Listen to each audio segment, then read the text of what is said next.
नमस्कार दोस्तों, इस वीडियो में मैं बात करना चाहता हूँ शिव और शक्ति के बारे में। काफ़ी लोगों को बहुत कन्फ्यूजन है कि शिव और शक्ति क्या सिंबलाइज करते हैं। इस पिक्चर के थ्रू मैं आपको एक्सप्लेन करूँगा कि शिवा और शक्ति क्या सिंबलाइज करते हैं और हमारे जो एंशियंट सेजेस थे, जिसे आप ऋषि मुनि भी कहते हैं, उन्होंने शिवा और शक्ति का कॉन्सेप्ट आपको क्यों दिया था और क्या समझाने के लिए दिया था, वो मैं आपको इस वीडियो में एक्सप्लेन करूँगा। तो शिवा और शक्ति जो है वो एक तरीके का सिंबल है जो एक कॉन्शियसनेस और एनर्जी को शो करता है। तो शिवा इज़ कॉन्शियसनेस। ठीक है, कॉन्शियसनेस जो कि हर जगह है, और इस कॉन्शियसनेस को भी मैं इस वीडियो में एक्सप्लेन करने की कोशिश करूँगा।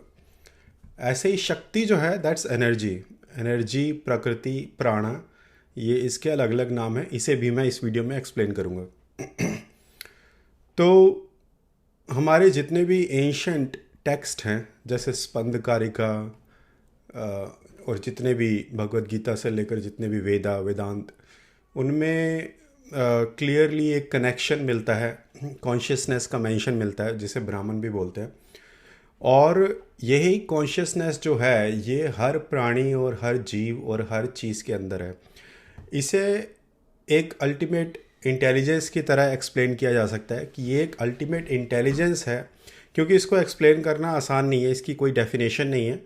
तो इसको समझने के लिए आप एक अल्टीमेट इंटेलिजेंस बोल सकते हो इसको, जो हर एक चीज़ के अंदर है, चाहे वो एक इंसान हो, पेड़ हो, बादल हो, मछली हो, जीव हो, जंतु हो, जो भी चीज़ है, हर एक चीज़ के अंदर वो कॉन्शियसनेस, वो इंटेलिजेंस है। और इट्स ऑल परवेडिंग, यानी कि वो हर जगह है, all pervading, that is consciousness. और जो शक्ति है that is depicting the energy. ठीक है, तो साइंस और हमारे जो योगिक सिस्टम को, दोनों को मैंने पढ़कर देखा है और उसको मैच करने की कोशिश की है कि एनर्जी का उन दोनों में क्या मेंशन किया गया है। दोनों में ही एनर्जी का क्लियर मेंशन है कि एवरीथिंग इज़ एनर्जी। इस पूरी दुनिया में जो भी है that is everything is energy. मैं इसमें आपको क्लियरली ये दिखाता हूँ। साइंस क्लियरली बोलती है कि matter is in truly solid. जो सॉलिड चीज़ें आपको दिख रही हैं, जैसे मैं दिख रहा हूँ, टेबल दिख रहा है, पीछे बुक शेल्फ दिख रहा है, कुछ भी हो, तो एक्चुअल में ये सारी चीज़ें एनर्जी ही है। क्यों? क्योंकि एनर्जी ही कंबाइन होकर, 5 एलिमेंट्स को कंबाइन कर कर एक सॉलिड ऑब्जेक्ट का इल्यूजन देती है। साइंस भी इस चीज़ को एक्सेप्ट करता है कि matter is in truly solid, atoms are mostly empty space with electrons. Atom, हम सब एटम से बने हैं, आपने शायद स्कूल में पढ़ा होगा। हर एटम के अंदर प्रोटॉन, न्यूट्रॉन, इलेक्ट्रॉन, वो सब भी पढ़ा होगा आपने। उसको फर्दर जब साइंटिस्ट ने ब्रेक डाउन किया एटम को, तो एंड में जाते गए ब्रेक डाउन किया, तो इट्स ऑल एनर्जी, तो ये एनर्जी ही मिली है। तो हम सब जो हैं एटम्स से बने हैं, एटम्स के अंदर एनर्जी ही मिली है उन्हें। तो साइंस भी ये चीज़ को मानती है कि everything is energy. Illusion of solidity, यानी कि एक इल्यूजन जिसे माया बोला जाता है। तो यहाँ आपको अब धीरे धीरे एक मैच दिख रहा होगा हमारे हिंदू एंशिएंट टेक्स्ट में अलॉन्ग विद द साइंस। तो दोनों में एक मैच दिख रहा है, दोनों माया की बात करते हैं, इल्यूजन की बात करते हैं। तो इल्यूजन ऑफ सॉलिडिटी, यानी कि हर चीज़ सॉलिड दिख रही है, वो एक इल्यूजन है।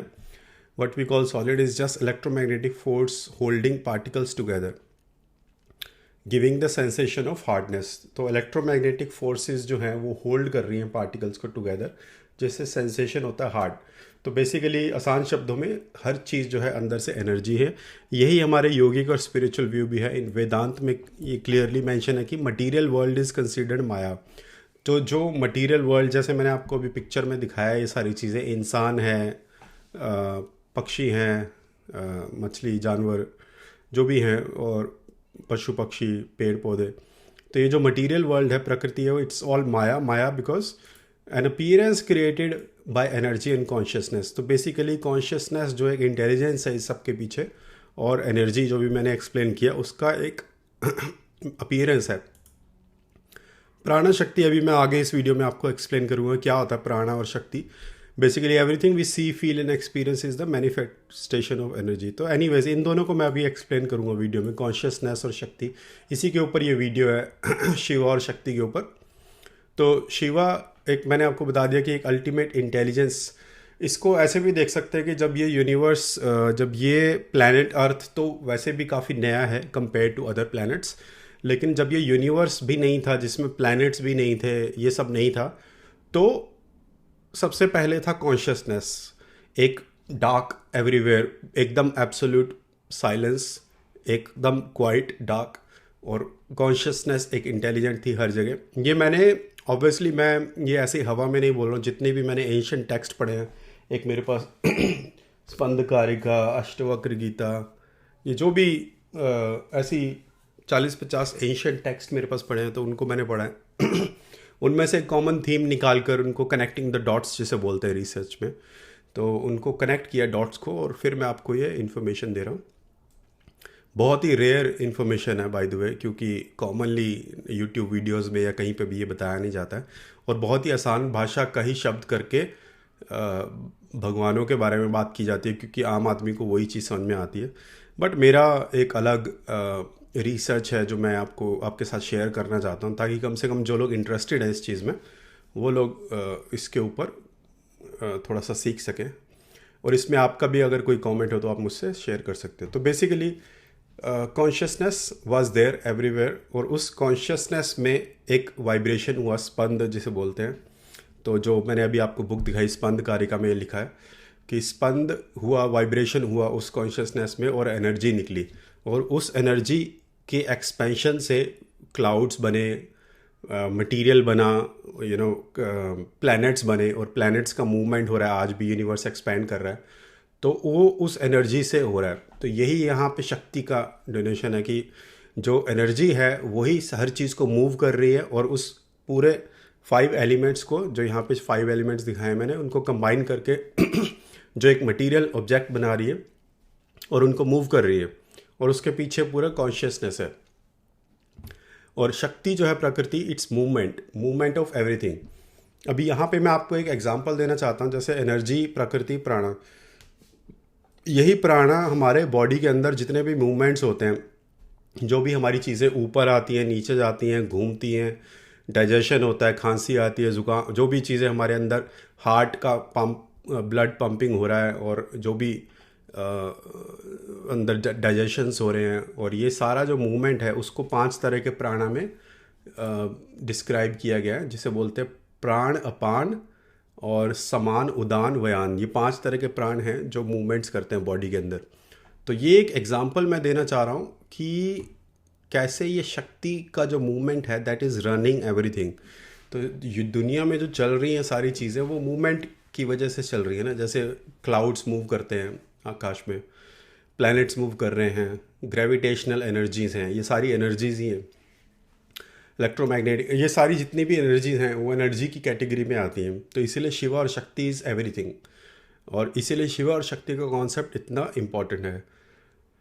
और यहाँ पे मैंने जैसे बोला कि स्पंद कारिका ने बोला है कि in the Vedic and yogic there is a strong emphasis on the concept of everything is energy. The idea is that consciousness is the ultimate source. तो कॉन्शियसनेस, जैसे मैंने बोला, हर जगह था, वो सोर्स था, और उसमें से एनर्जी निकली, और which then manifest as the physical world. The idea that consciousness is pregnant with energy, I like this term, मुझे ये टर्म पसंद आया था जब मैंने पढ़ा था कि consciousness is pregnant with energy. तो essentially means that from the unmanifest, जो मैनिफेस्ट अभी नहीं हुआ है, pure consciousness, energy is born which then creates the world we perceive physically. Energy पैदा हुई उस कॉन्शियसनेस से जो, और उसने वो दुनिया बनाई जो हम देखते हैं इस वक्त। This alliance with the idea that we see as matter is really just condensed energy. तो जो मैटर, जो भी फिजिकल चीज़ हम देख रहे हैं, मुझे देख रहे हो आप पीछे, कुछ भी जो भी फिजिकल चीज़ें हैं, that is just the condensed energy. Energy ने ही एक फॉर्म लिया हुआ है जो इस वक्त condensed energy is form of matter is really just the condensed energy. और जैसे आइंस्टाइन ने भी बोला E = mc², where energy and matter are interchangeable. तो फेमस साइंटिस्ट एल्बर्ट आइंस्टाइन ने भी इस चीज़ को क्लियर किया है कि energy and matter are interchangeable. इसके कुछ रेफरेंसेस मैं आपको दिखा देता हूँ कि जैसे उपनिषद, वेदास के अंदर इट इज सेड दैट ब्राह्मण the ultimate consciousness is the source of all creation. तो जो ब्राह्मण यानी कि कॉन्शियसनेस, जो मैंने आपको इधर पिक्चर में दिखाया है कि कॉन्शियसनेस, उसे ब्राह्मण वर्ड से यूज़ किया है काफ़ी पुराने जो स्क्रिप्चर्स है। Ultimate consciousness is the source of all creation from Brahman energy which creates the physical. ये वेदास में लिखा है, उपनिषद में और वेदास में। तो ये क्लियरली एक्सप्लेन किया गया है अलग अलग तरीक़ों से अलग अलग बुक्स में। The process of manifestation is described as the interplay between Purusha which is the consciousness and Prakriti which is the energy. तो अब आप देखोगे कि कैसे अलग अलग नाम यूज़ किए गए हैं अलग अलग बुक्स में या स्क्रिप्चर्स में। यहाँ पे मैंने शिवा नाम दिया, या मतलब मैंने इसको यूज़ किया है इस एग्जांपल को शिवा, बट पुरुष, इस तरह के पुरुष और प्रकृति इस तरीके के नाम यूज़ होते हैं, शिवा शक्ति, पुरुष प्रकृति। ऐसे ही चाइनीज़ उसमें बोला जाता है यिन यांग करके। तो बेसिकली हर कल्चर ने ये एक्सपीरियंस किया होगा एंशिएंट टाइम्स में, जो भी उनके वाइज लोग रहे होंगे या सेजेस रहे होंगे, हमारे यहाँ ऋषि मुनि जो रहे हैं, उन्होंने सबने ये एक्सपीरियंस किया होगा और उसको अलग अलग शब्दों में एक्सप्लेन किया है। तो शिव शक्ति को लेकर मैं इन दोनों शब्दों को लेकर चल रहा हूँ इस वीडियो में। भगवद गीता में Krishna explains to Arjuna that the entire universe is sustained by his unmanifest consciousness. Krishna ने क्लियरली बोला है भगवद गीता में कि पूरा यूनिवर्स जो है it's sustained by his consciousness. तो कॉन्शियसनेस से ही ये दुनिया चल रही है। And all forms in the material world are just manifestation of this energy. Bhagavad Gita में क्लियरली बोला गया कि ये जितने भी फॉर्म हैं, अलग अलग चीज़ें जो आप दुनिया में देखते हो, जो भी माया के अंदर है, दैट इज़ वो मैनिफेस्टेशन है, एनर्जी का ही मैनिफेस्टेशन है, एनर्जी से ही बनी है वो चीज़ें। This ties in the understanding the energy is just consciousness in A dynamic state. तो कॉन्शियसनेस की ही एक डायनेमिक स्टेट है, इसीलिए शिवा शक्ति को इस तरीके से दिखाया जाता है। दोनों एक दूसरे से जुड़े हुए, एक दूसरे से बनते हैं, एक दूसरे को कंप्लीट करते हैं। और अब आपको अगर सच में समझ में आ रहा है ये सब, तो आपको समझ में आ रहा होगा कि कितना ज़्यादा सुपरस्टिशन और रॉन्ग अंडरस्टैंडिंग, कितना गलत समझा है हमारे इंडिया में, मॉडर्न इंडिया में, जो भी हमारे एंशिएंट्स ने हमें समझाने की कोशिश की है। तो अंधविश्वास और रिचुअल्स बनकर रह गया, और नॉलेज जो इस वीडियो में मैं आपको एक्सप्लेन कर रहा हूँ वो तो गायब ही हो गई है, और सिर्फ रिचुअल्स और सुपरस्टिशन चल रहा है इस टाइम पे। तो जो समझाने की कोशिश की थी एंशिएंट्स ने, वो तो हमने समझा नहीं क्योंकि उसमें ज़्यादा दिमाग लगता है बट हमने आसान रिचुअल्स और उनको पकड़ लिया, और उससे इस टाइम सोसाइटी को बहुत ज़्यादा नुकसान हो रहा है, सोसाइटी को और हमारे देश को। Everything in the universe, including thoughts, emotions and physical objects, is seen as vibration of energy. Even thoughts, हमारे thoughts, emotions, physical objects is seen as a हमारे vibration of energy. Energy की ही vibration है ये सब, और यहीं से manifestation और उन सब के concepts भी आ जाते हैं।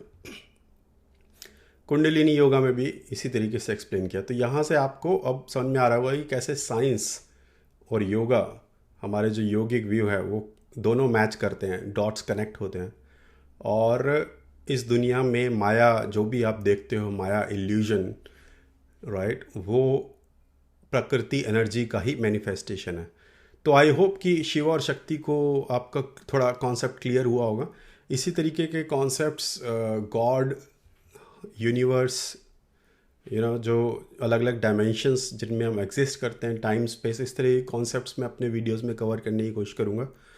तो अगर आपने सब्सक्राइब नहीं किया अभी तक तो सब्सक्राइब कर लीजिए, और अगर आपके किसी फ्रेंड को या फैमिली को इस टॉपिक्स में इंटरेस्ट है तो ये वीडियो आप उनके साथ शेयर कर सकते हैं। Thanks guys for watching this video, and I will see you in my next video.